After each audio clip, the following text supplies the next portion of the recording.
महानगर संघ चालक जी, संघ के अधिकारीगण,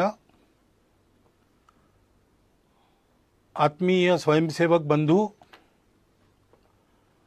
सज्जन वृंद, माता भगिनी,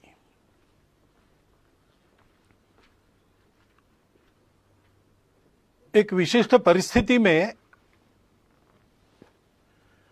आधुनिक तकनीकी का उपयोग करके पर्दे पर ये हमारी भेंट हो रही है।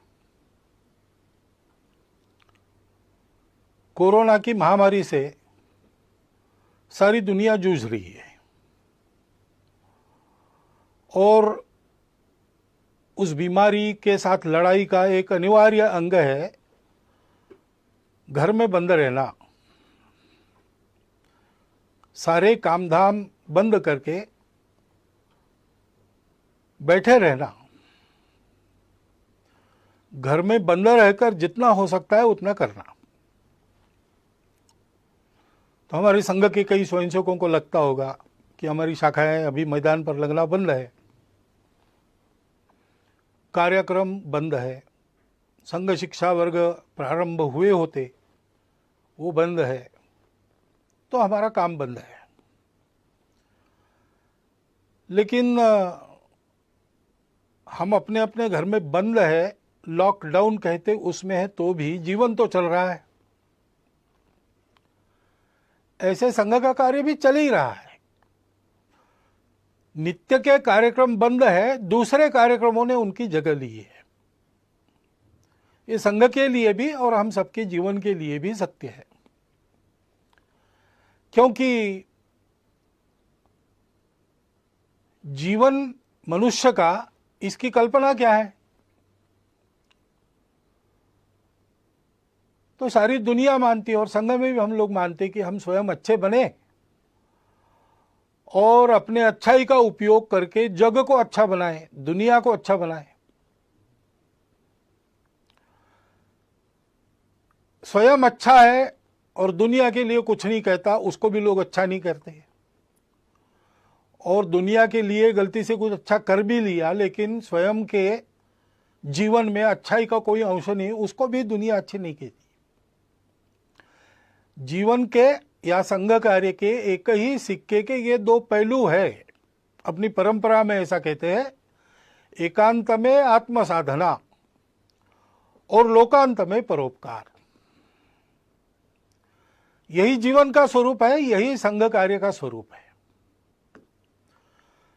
तो अपने स्वयंसेवक रोज प्रार्थना कर रहे हैं, मैदान पर एकत्र आकर नहीं कर रहे, अपने परिवार के साथ घर में कर रहे हैं।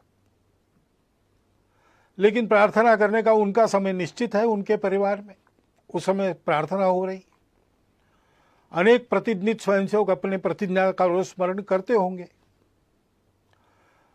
नित्य शाखा के कार्यक्रमों में अभी इतना ही करना संभव है, उतना चल रहा है। बाकी कार्यक्रम दूसरा बदल गया है, वो सेवा का कार्यक्रम है।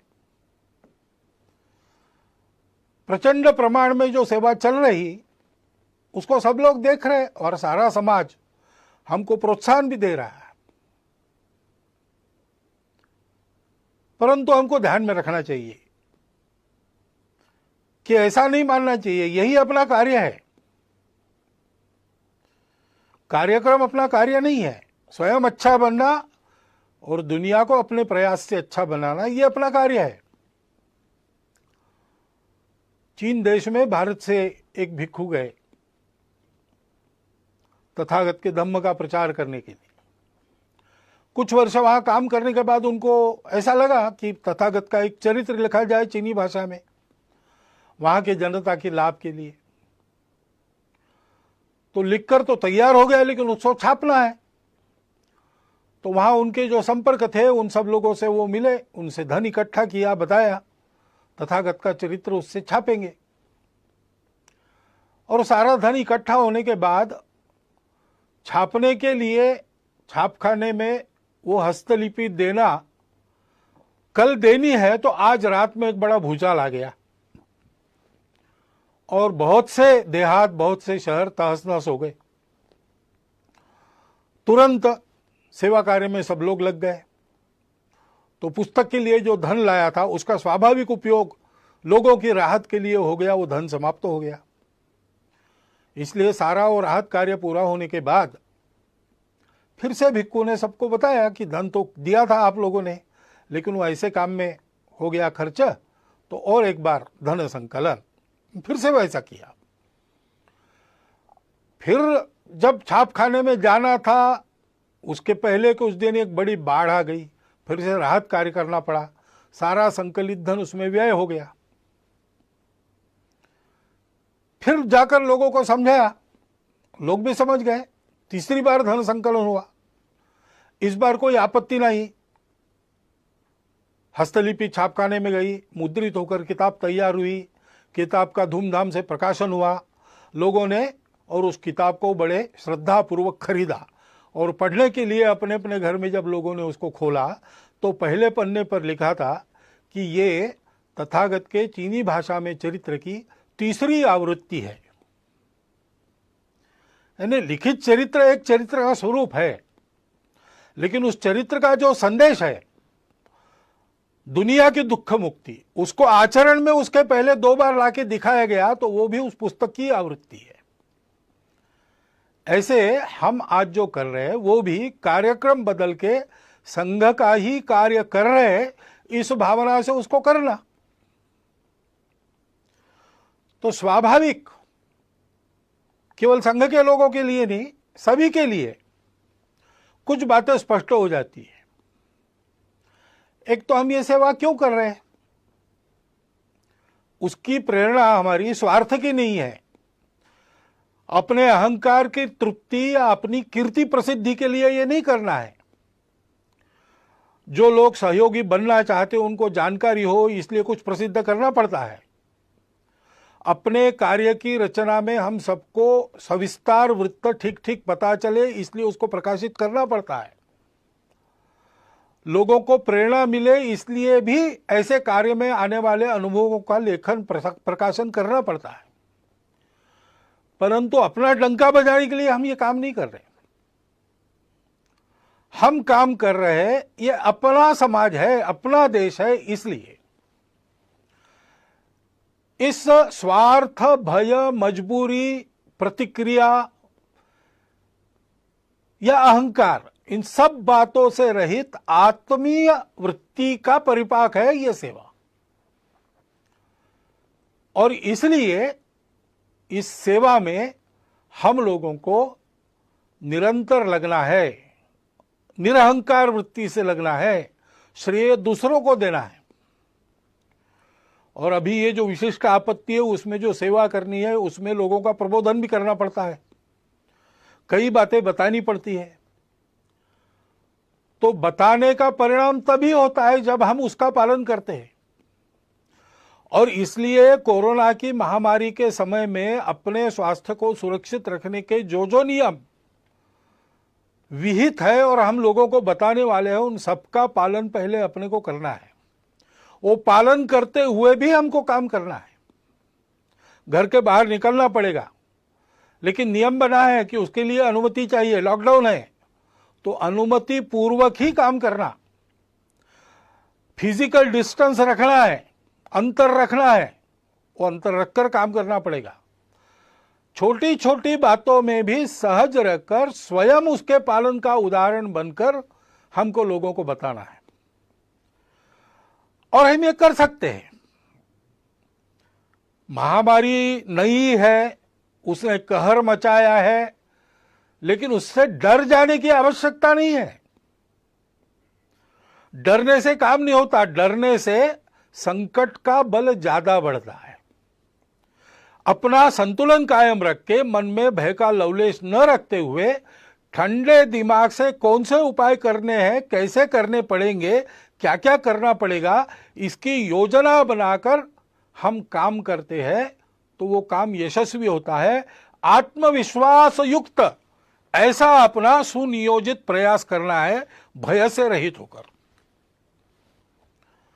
और सातत्यपूर्वक प्रयास करना है। क्योंकि ये बीमारी नहीं है,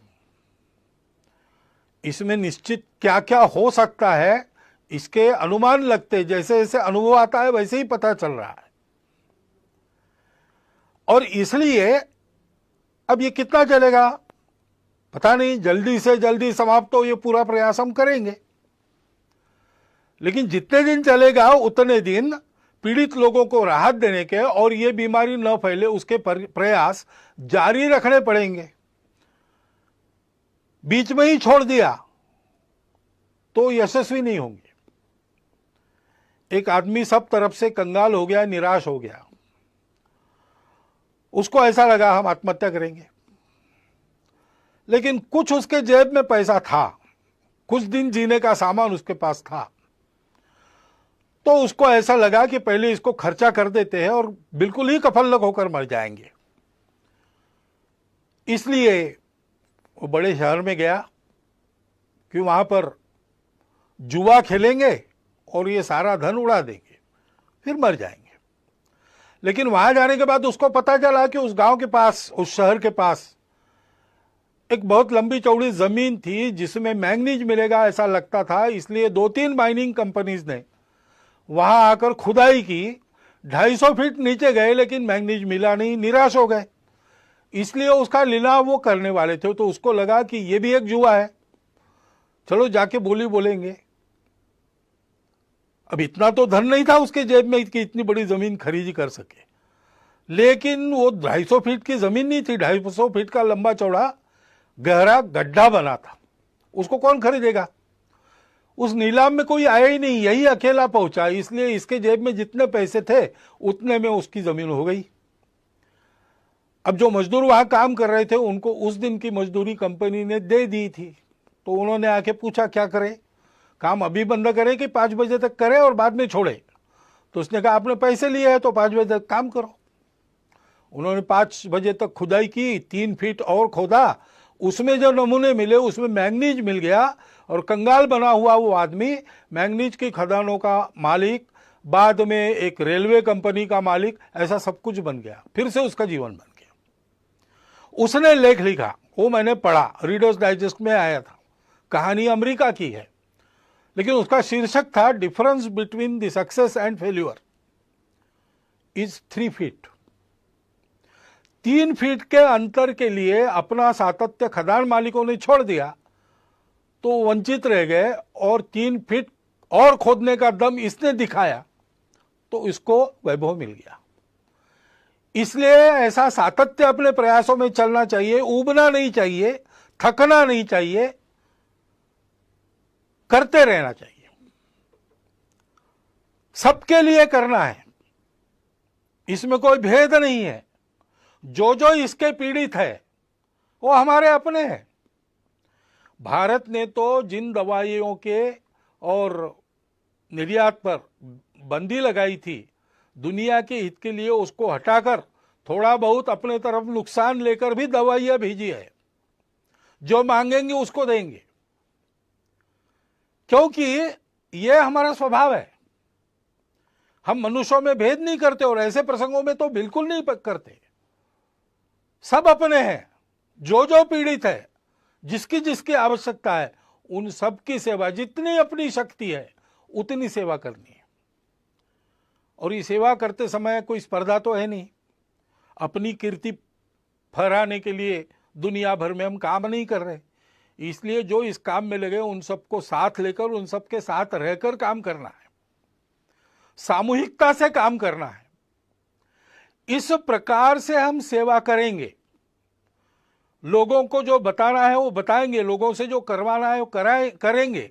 आधार उसका होगा अपनत्व की भावना, स्नेह, प्रेम, वो अपने व्यवहार में दिखना चाहिए। काम अच्छा होना चाहिए।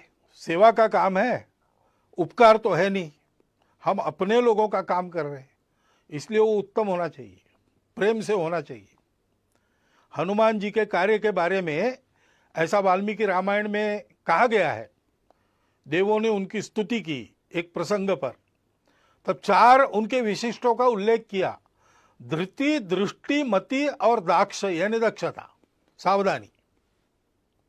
सावधानी आवश्यक है। हम काम करेंगे, लेकिन हम काम करते रहे, इसलिए काम करते करते हम बीमार न हो जाए। इसलिए आजकल आयुष मंत्रालय के द्वारा एक समर्थित काढ़ा है, उसको हमने रोज पीना चाहिए। बाकी मास्क लगाना, अंतर रखना, ये सारी बातें, हाथ धोना, स्वच्छता रखना, हम स्वयं चिंता करें कि हम काम करने लायक रहे। अपनी मदद जिनको वास्तविक आवश्यकता है उन तक पहुंचे। दूर तो लोग भी रहते हैं दुनिया में, वो हमारी मदद लेके चले न जाए। इसलिए बहुत सावधानी पूर्वक सजगता से काम करना पड़ेगा। कोई छूट न जाए, जिसको आवश्यक है उन सबके पास मदद पहुंचे, ऐसा काम करना पड़ेगा। बुद्धि ठीक रखनी पड़ेगी, किसको किस बात की आवश्यकता है। सामान्य सूचनाएं सबके लिए दी जाती है, लेकिन कुछ विशेष भी परिस्थितियां रहती है, उसमें उस प्रकार की राहत मिले ऐसा प्रयत्न करना पड़ता है। और इसलिए लीक में चलते हुए भी लीक का विचार कर चलना पड़ता है। अनुशासन में चलते हुए भी अनुशासन इतना लचीला होना पड़ता है कि अपने सेवा के दायरे में, सेवा के लाभ लेने वालों में सब आवश्यकता जिनको है ऐसे लोग आ जाए। फिर दृष्टि की बात है, हम ये सब बताएंगे, ये सब करवाएंगे तो आदतें भी लोगों के ठीक रहे। आदतें ठीक न रखने के कारण भी ये बीमारियां आती है। तो ये अनुभव लोग ले रहे हैं, अब उनकी मनोभूमिका तैयार है, तो हमने अच्छाई का प्रचार प्रसार भी लगे हाथ करते रहना चाहिए। ये केवल कार्यक्रम नहीं है, इसमें से हम लोगों के जीवन को सुरक्षित कर रहे हैं और लोगों के जीवन को गढ़ भी रहे हैं। अपने पवित्र समाज का संरक्षण और सर्वांगीण उन्नति, ये हमारी प्रतिज्ञा है। और इसलिए उस दृष्टि को ध्यान में रखकर हमको काम करना है और धैर्य रखना है। कितने दिन ऐसा करके नहीं होगा, जब तक पूरा नहीं होता तब तक करते रहना है, सतत करना है। ऐसा करते रहना, और ऐसा करते रहते समय ये जैसे गुण है हनुमान जी से, वैसे विदुर नीति में एक बात बताइए दोषों को टालने की। षट दोषा पुरुषेणेह हातव्याम भूतिमिच्छताम। जिस पुरुष को अपना वैभव चाहिए, अपना विजय चाहिए, अपना प्रभाव चाहिए, अपनी खुशहाली चाहिए, उसको 6 दोषों का हनन करना पड़ता है, उनको दूर करना पड़ता है। वो कौन से है? निद्रा, तंद्रा, भय, क्रोध, आलस्यम, दीर्घ सूत्रता। आलस्य और दीर्घ सूत्रता काम की नहीं है। तत्परता चाहिए जब उपस्थित होता है। भारत का इस सारी बीमारी के दौर में काम बहुत अच्छा हो रहा है। इसका पहला कारण है कि तत्परता पूर्वक सारी उपाय योजनाएं यहाँ के शासन प्रशासन ने लागू की और उतने ही तत्परता पूर्वक समाज के एक बहुत बड़े अंश ने उसको अमल में लाया। तो आलस्य नहीं किया, दीर्घ सूत्रता नहीं दिखाई। इसको ध्यान में रखना चाहिए। वो तत्परता अपनी कायम रखनी चाहिए। निद्रा, तंद्रा यानी असावधानी, काम करते करते धुन लग जाती है, उसको तंद्रा कहते हैं। धुन लगना अच्छा है, लेकिन तंद्रा अच्छी नहीं, क्योंकि उसमें विचार नष्ट होता है। सोच समझ के सजग रहकर एक एक कदम डालते हुए काम करना और भय और क्रोध को टालना। लोगों को भय लगता है कि हमको क्वारंटाइन में डाल ले, तो छुपने का प्रयास करते हैं। लोगों को कुछ नियमों में बांध दिया तो लोगों की ऐसी भावना होती है कि हम पर कुछ प्रतिबंध ला रहे। अब संघ ने अपने और मार्च में ही तय करके जून आखिर तक सारे कार्यक्रम बंद कर दिए। लेकिन किसी किसी को लग भी सकता है कि सरकार हमारे कार्यक्रमों पर प्रतिबंध कर रही इस निमित्त, और भड़काने वाले लोगों की कमी नहीं है। उसके कारण क्रोध पैदा होता है, क्रोध के कारण अविवेक होता है, फिर अतिवादी कृत्य होते हैं। हम जानते हैं कि इसका लाभ लेने वाली ताकत है और वो प्रयासरत है। जिस प्रकार इस कोरोना के बीमारी का फैलाव अपने देश में हुआ है, उसमें एक कारण यह भी है। परंतु दो बातें ध्यान में रखनी चाहिए। जैसे इन सब का पालन सकारात्मक भाव से करना, इस पर क्रोध नहीं करना, इससे डर नहीं मन में रखना, वैसे अगर किसी ने भयवश या क्रोधवश कुछ उल्टा सीधा कर दिया तो उस सारे समूह को ही एक माप में लपेटकर उससे दूरी बनाना, ये भी ठीक नहीं। सर्वत्र दोष रखने वाले लोग होते हैं। सामान्य लोगों के मन में कुछ आ सकता है। सामान्य लोगों ने सबने खबरदारी लेनी चाहिए कि ये अपने देश का विषय है, देश हित का विषय है, इसमें हमारी भूमिका सहयोग की ही होगी, कभी भी विरोध की नहीं होगी।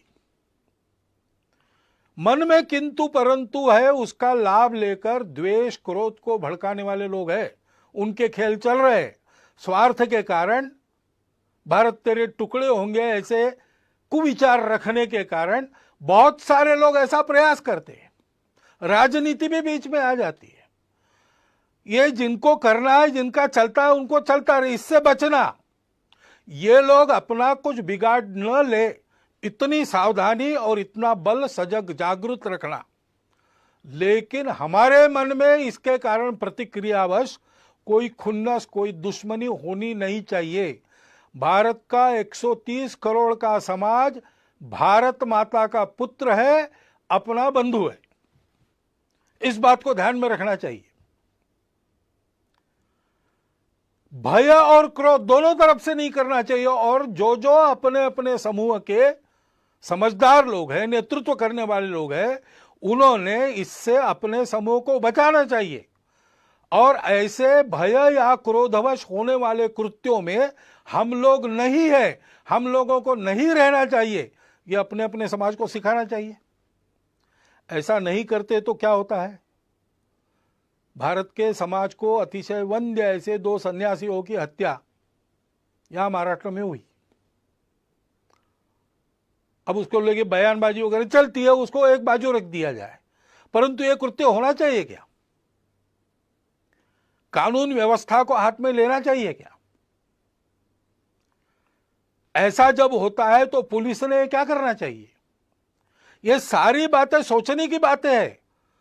ऐसे संकट के घड़ी में और ऐसे मन में कुछ किंतु परंतु रहते हैं, रह सकते हैं, अपेक्षित नहीं है, स्वाभाविक है।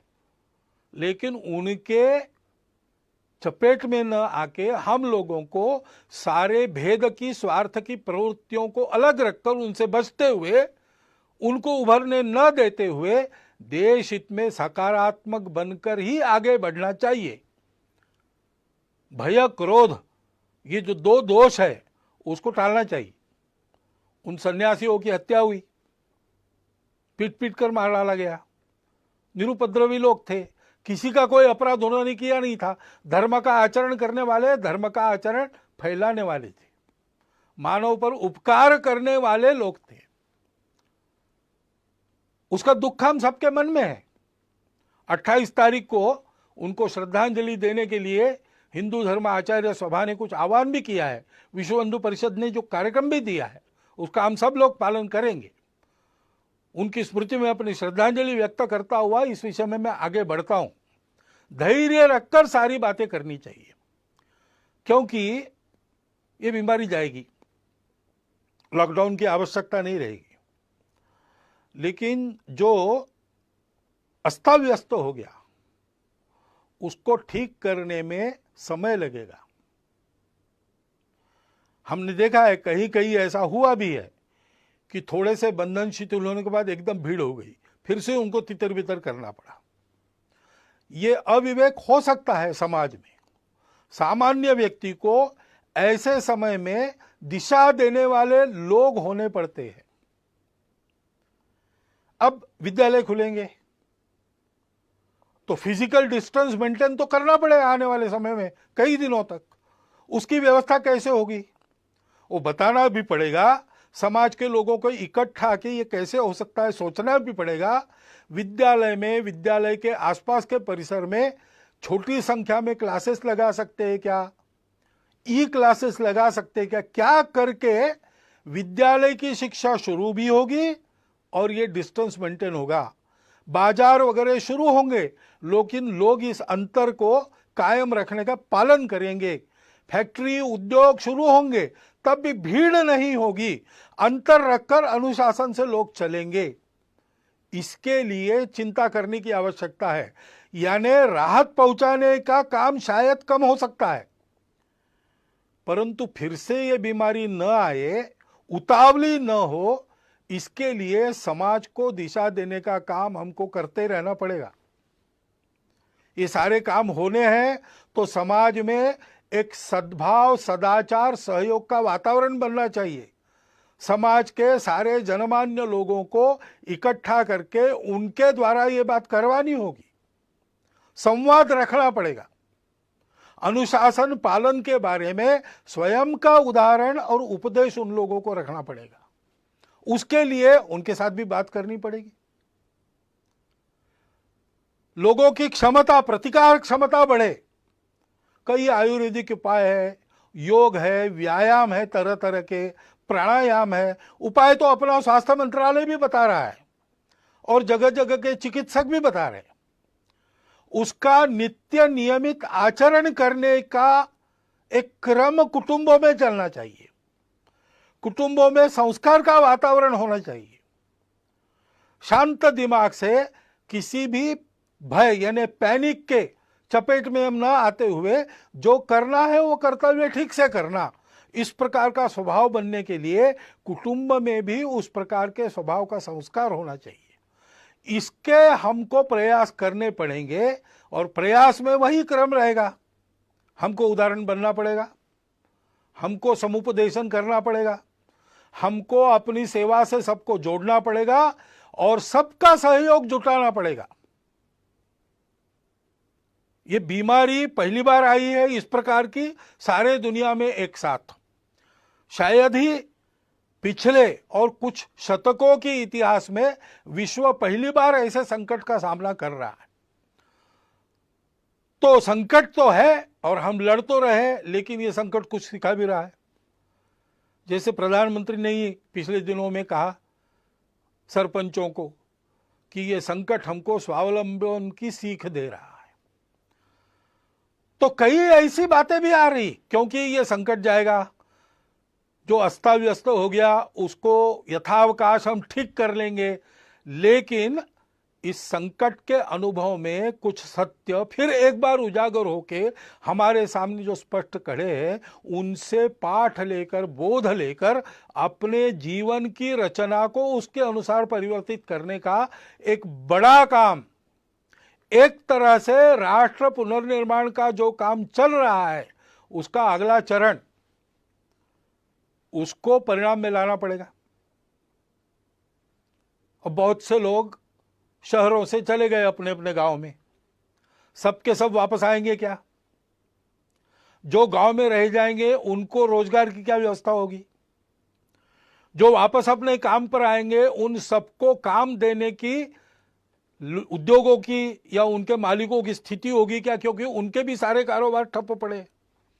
ऐसी अवस्था में इनका रोजगार भी कायम रहे और उस समय के सीमित साधनों में सब चल सके, इसके लिए सबको कुछ न कुछ छोड़ना पड़ेगा। उसके लिए मन की तैयारी करनी पड़ेगी, समझदारी बरतनी पड़ेगी, उसका भी उपदेश करना पड़ेगा, उसको भी समझाना पड़ेगा। और अगर स्वावलंबन ये इस आपत्ति का संदेश है, तो स्वावलंबन में अपना स्व क्या है? उस स्व आधारित तंत्र का अवलंबन हमको करना पड़ेगा। कम ऊर्जा खाने वाला, रोजगार मूलक, पर्यावरण को न बिगाड़ने वाला ऐसा विचार हमारे ही पास है। उसके आधार पर एक युगानुकूल रचना अपने अर्थनीति की, अपने विकास नीति की, अपने तांत्रिकी की हमको करनी पड़ेगी। आधुनिक विज्ञान के आधार पर इसमें जो जो अद्यतन सहायक होता है वो लेते हुए परंपरा के आधार पर जो आज सुसंदर्भित है, इस संकट के कारण फिर से एक बार हमको याद आ रहा है, उन दोनों को मिलाते हुए हमको एक नए विकास के मॉडल का निर्माण करना पड़ेगा। हमको करना पड़ेगा, यानी कौन करेगा? शासन को विचार करना पड़ेगा, प्रशासन को विचार करना पड़ेगा। लेकिन मात्र इन दोनों के करने से नहीं होता, समाज को भी इसमें कुछ करना पड़ता है। समाज को स्व का अवलंबन करना पड़ेगा। यहां की बनी वस्तुएं जहां तक संभव है उन्हीं का उपयोग करेंगे। यहां जो बनता नहीं, बिना उसके जीवन चलता है तो बिना उसके चलाएंगे। जीवन के लिए आवश्यक है तो अपने शर्तों पर लेंगे, कम से कम उपयोग में चलाएंगे। ऐसी बहुत सी बातें अपने नित्य व्यवहार में लानी पड़ेगी। अपने अपने व्यक्तिगत और परिवार के व्यवहार में हम लोगों को स्वदेशी का आचरण करना पड़ेगा। स्वदेशी का आचरण करने के लिए स्वदेशी के उत्पादन उपलब्ध करने पड़ेंगे, और स्वदेशी के उत्पादन उत्कृष्टता के मामले में बिल्कुल 19 न हो, ऐसी गुणवत्ता उत्पन्न करनी पड़ेगी। उद्योजक, निर्माता, कारीगर सभी को इसके बारे में सोचना पड़ेगा और समाज को स्वदेशी पर दृढ़ होना पड़ेगा। विदेशों के ऊपर अवलंबन नहीं होना चाहिए, ऐसा हमको समर्थ रहना पड़ेगा। उसी प्रकार हमने अनुभव किया। अब जो बाहर निकलकर नदियों को वगैरह देख सके वो बताते हैं, लेकिन हवा का तो हम सब लोग अनुभव कर रहे हैं कि पर्यावरण बहुत मात्रा में शुद्ध हो गया। क्यों शुद्ध हो गया? क्योंकि कुछ क्रियाकलाप बंद हुए जो पर्यावरण को दूषित करते थे। अब फिर से अपना जीवन नियमित हम शुरू करेंगे तो कौन से ऐसे क्रियाकलाप कम से कम हम कर सकते हैं, बिना उसके काम भी चल सकता है, इसका विचार हमको करना पड़ेगा। पानी का उपयोग ठीक से, पानी का संवर्धन संरक्षण, वृक्षों का संवर्धन संरक्षण और प्लास्टिक से मुक्ति, स्वच्छता का पालन,